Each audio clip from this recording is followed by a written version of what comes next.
I need to save you from something that's wasting your time most likely. And I can say that with love because I wasted years on this myself. Affirmations.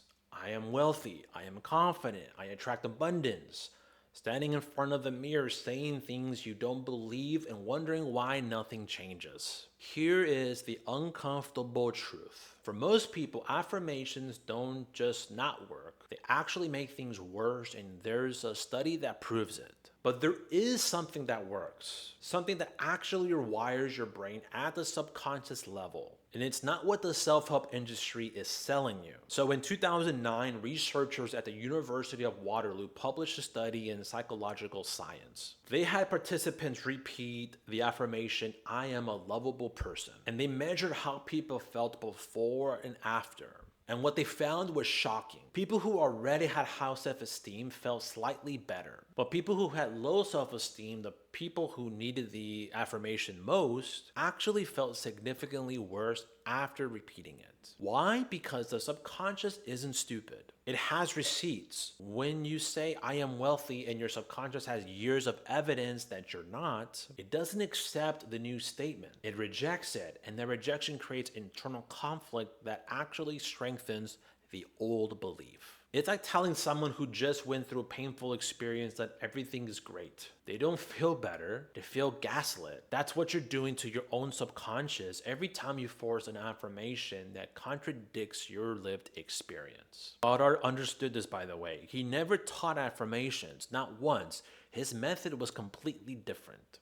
He said, and this is a direct concept from his teaching, the subconscious does not respond to force.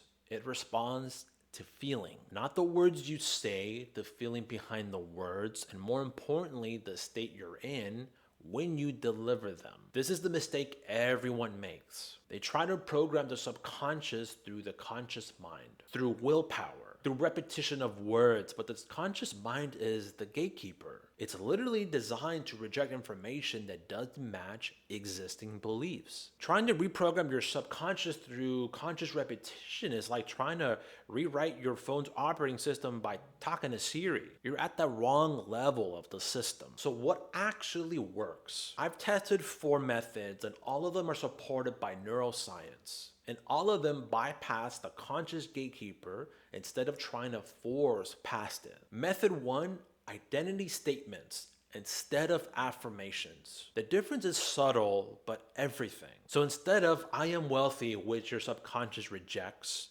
try I am becoming the kind of person who manages money well. Instead of I am the best at what I do, try every month I'm getting sharper and more valuable in my field. You see the difference? One's a declaration your subconscious can't accept. The other is a trajectory your subconscious can't argue with. You're not claiming to be something you're not, you're setting a direction. And the direction doesn't trigger resistance. Method 2 is emotional flooding. This is where most people get affirmations backwards. They think the words create the feeling, and they don't. The feeling has to come first. Dr. Joe Dispenza has done extensive work on this. He's shown that through brain imaging that when you generate an emotion independent of external circumstances, when you can feel gratitude without a reason, feel certainty without evidence, feel abundance without the bank balance, your brain literally creates new neural pathways around that emotion. Now the practice is simple. Before you try to install any new belief,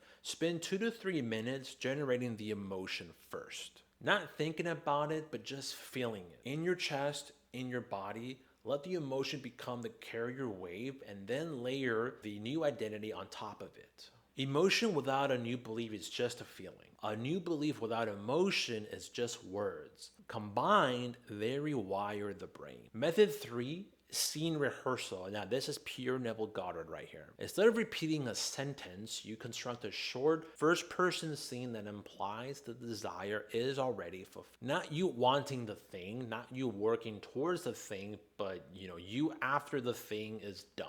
A friend saying, I can't believe how well your business is doing. Looking at a dashboard maybe with numbers that excite you. Getting a message from someone who says, you changed my life. That scene should be 10 seconds long and you don't just see it, but you feel it. You hear it and you experience it from inside. First person, sensory, real. The reason this works better than any affirmation is because the subconscious thinks in images and emotions, not words. When you give it a vivid scene with an emotional charge, it can't distinguish that from a memory of something that's actually happened, so it files it as real. And then it starts organizing your behavior and your awareness around it. Now, if you're finding this useful, please hit subscribe. I'm building an entire series on the practical side of this, the actual methods that work, backed by science, not the stuff that sounds good on Instagram. And all right, let's get right into method 4. So method 4, subconscious saturation in theta. This is the master key that makes everything else work 10 times better. All the methods I just described are dramatically more effective when delivered during the theta brainwave state, that drowsy window right before you sleep or right upon awakening. Because in theta, the conscious gatekeeper is offline, there's no resistance, there's no rejection, pure access to the operating system, which is your brain, your subconscious. So the protocol becomes get into bed, let yourself get drowsy, and then run your scene rehearsal with the emotional flooding layered in. Not as discipline, not as a chore, as a nightly practice of falling asleep as the person you're becoming.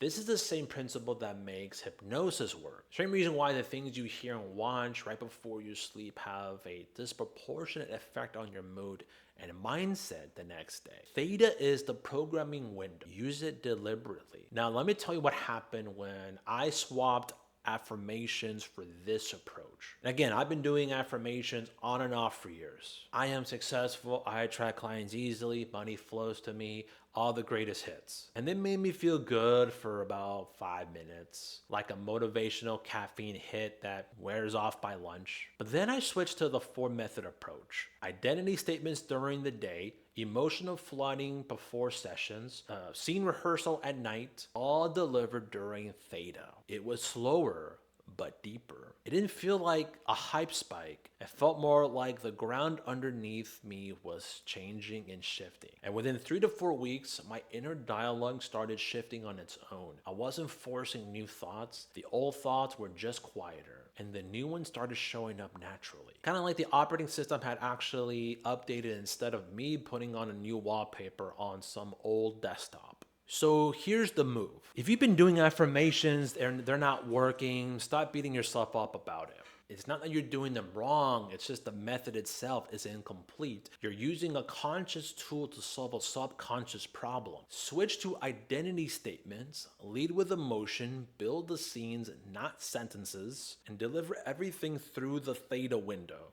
Your subconscious doesn't need to be convinced, it needs to be shown. Show it with a new reality, with enough feeling, enough repetition in the right state, and it has no choice but to accept the update. Stop affirming and start becoming, and I'll see you on the next one. Thank you so much.